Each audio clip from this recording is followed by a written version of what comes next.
फसवीचं काम करत आहे. फडणवीस या सरकारने फसवी केली, ही काही लपलेली नाही आहे. त्याच्यामुळे शिंदे सरकारने त्याच्यामध्ये फसवी करू नये ही भूमिका आमची आहे. काँग्रेस पक्षाने ही भूमिका पहिलेच मांडलेली आहे आणि आम्ही काही निवडणुकीमध्ये आश्वासन दिले नाही की आमचं सरकार केंद्रात आणि राज्यात आल्यानंतर आम्ही मराठा, धनगर, गोंडगोवारी, कोळी या समाजाला आम्ही आरक्षण देऊ. 2014 याच भाजपने राज्याच्या या समाजाच्या लोकांना आश्वासन दिलं होतं. केंद्रात आणि राज्यात सरकार याचं 10 वर्षाचं आहे, यांनी का दिलं नाही ही भूमिका त्याच्यातली स्पष्टच आहे.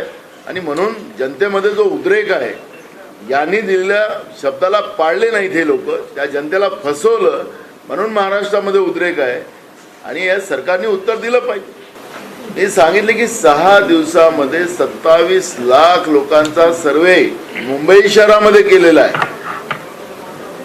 बिल्डिंगी आहेत, तिथं 500च्या वर प्रश्न आहेत. एक माणसाची माहिती घेण्यासाठी कमीत कमी 1 ते सव्वा तास लागतात. त्याच्यामध्ये प्रश्न कसे आहेत, माकड चावलं असेल, साप चावला असेल तर तुम्ही वैद्यकडे गेलात की दवाखान्याकडे गेला, असे प्रश्न आहेत त्याच्यात. डोक्यात काय डोक्यावर पदर घेतला होता का, हे अशा खूप सारे प्रश्न आहेत.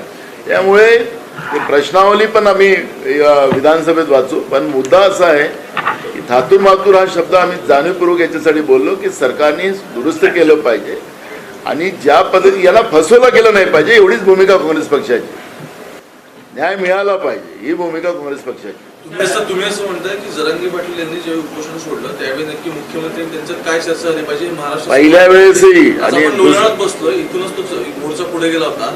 लोणावळा ते वाशी दरम्यान नक्की काय क्रोनॉलॉजी होती आणि बंद दारावर काय चर्चा झाली? कारण जरांगे सुरुवातीला ओपनली चर्चा करत होते, त्यानंतर ती बंद दारावर चर्चा झाली. यात नक्की काळा बेर आहे सरकारने सांगावं. आम्ही जरांगे पाटील काय आम्हाला सांगण्यासाठी त्यांना ही नाही आहे, पण मुख्यमंत्र्यांनी सांगितलं पाहिजे, राज्याच्या जनतेला सांगितलं पाहिजे. राज्याचे मुख्यमंत्री आहेत.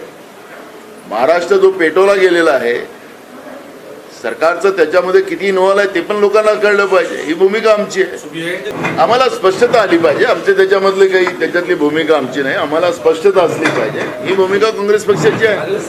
आम्हाला जी काही माहिती आमच्याजवळ आलेली आहे, मीडियाच्या माध्यमातून आली आणि व्यक्तिशः माहिती आलेली आहे, त्याच्या आधारावर मी या ठिकाणी बोललेलं. सरकारचं नेमकं बिल काय, सरकारने काय भूमिका त्या कायदा तयार करत असताना जी काही भूमिका बिलामध्ये मांडलेली असेल त्याची स्पष्टता आम्हाला त्यांनी सांगावी, त्याच्यावर चर्चा व्हावी, हीच भूमिका आमची आहे. आज आम्ही जे काही आमच्यासमोर माहिती आलेली आहे, सर्वेची माहिती आहे, मागासवर्गीय आयोगाचा अहवाल आला असं मुख्यमंत्र्यांनी सकाळी सांगितलं. जी आमच्याजवळ माहिती आहे ती सांगितली. 6 दिवसामध्ये 27 लाख लोकांचा मुंबईमध्ये त्यांनी सर्वे केला. तो कसा केला, कोणाला काय काय विचारलं, ते तर आम्हाला माहिती तर पाहिजे, राज्याच्या जनतेला माहिती तर पाहिजे. आम्ही काही त्यांना आज आरोपीच्या पिंजऱ्यात आम्ही घेत नाही, पण जी काही आमच्याजवळ माहिती आहे त्याच्यावर आणि ती चर्चा झाली पाहिजे. ठराव मांडून सरकारने पळ काढायचा नाही, बहुमताच्या आधारावर, 5वी बहुमताच्या आधारावर. ही भूमिका आमची आहे. कायदा आम्ही करतोय. राज्य जे पेटते आहे हे पेटलं नाही पाहिजे, राज्य शांत झालं पाहिजे, ही भूमिका आमची काँग्रेस पक्षाची आहे. यामुळे सरकारने स्पष्टता मांडावी, ही भूमिका आमची आहे.